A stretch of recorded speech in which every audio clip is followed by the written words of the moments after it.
SummerSlam is this Sunday.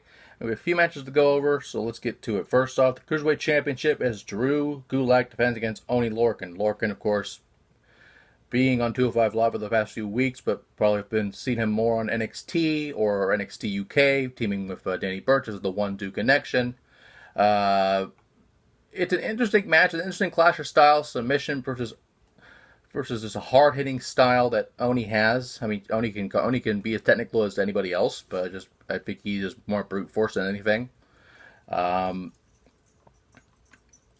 don't know, because if you were going to give Oney the title, this would be the time to do it. But I feel that Gulak just winning the title in the last show, pay-per-view, and the pay-per-view before that even, I may be thinking about it, but at the end of the day, Gulak needs to retain. He needs to have a strong reign, especially since over the past few years, making this his 205 Live, basically. We just need him to hold it for a while. Next up, Balor versus The Fiend, Bray Wyatt.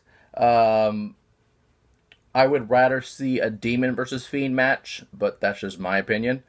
Of course, Bray Wyatt has been introducing The Fiend over the past few months on the Firefly Funhouse. A really interesting thing. This is something that I think the Bray Wyatt character should have originally been in the first place. Something like this, something not demonic, but something just like out of this world that he is. And of course, we've seen the puppets, Rambling Rabbit, Abby the Witch, Mercy the Buzzard and Huskus the Pig Boy over the past few weeks in the background on some promos for some eagle-eye viewers that have seen it. And of course, him attacking the likes of Mick Foley, Kurt Angle, Finn Balor, and many others over the past few weeks. Most recently, Angle on Raw.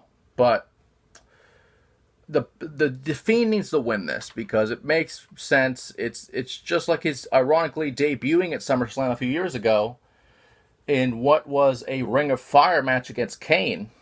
It's a new beginning for Bray Wyatt. And it just needs to happen the right way.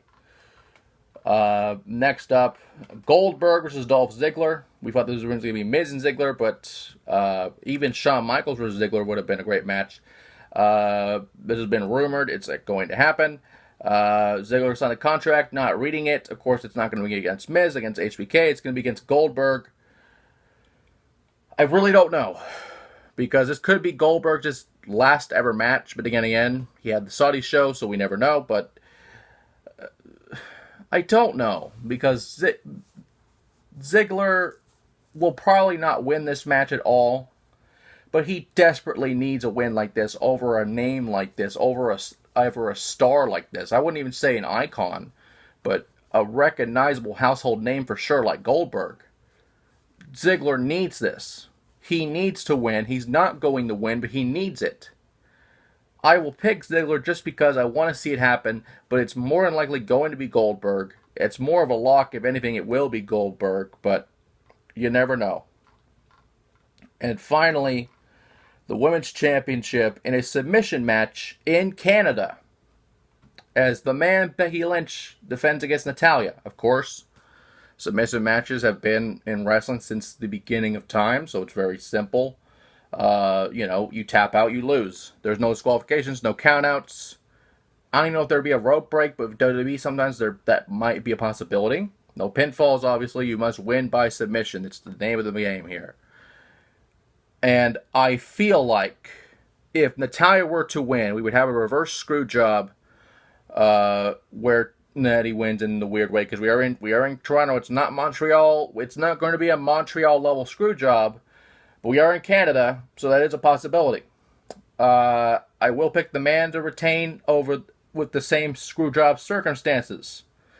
Locking in the sharpshooter on Natalya, it would make sense, but the man will retain regardless. The man needs his momentum. The man should have been alone on the 2020 2K game cover, but that's another story for another time. But ever since being with Rollins, her momentum's kind of been stalled a little bit. She needs to keep this going if she's going to be the star of the company, which she might already be, quite frankly. But with that being said, SummerSlam's this Sunday, and this looks like your full card. Couple of these matches may be relegated to the kickoff. There may be a kickoff match we don't even know about, but we will find out if it happens.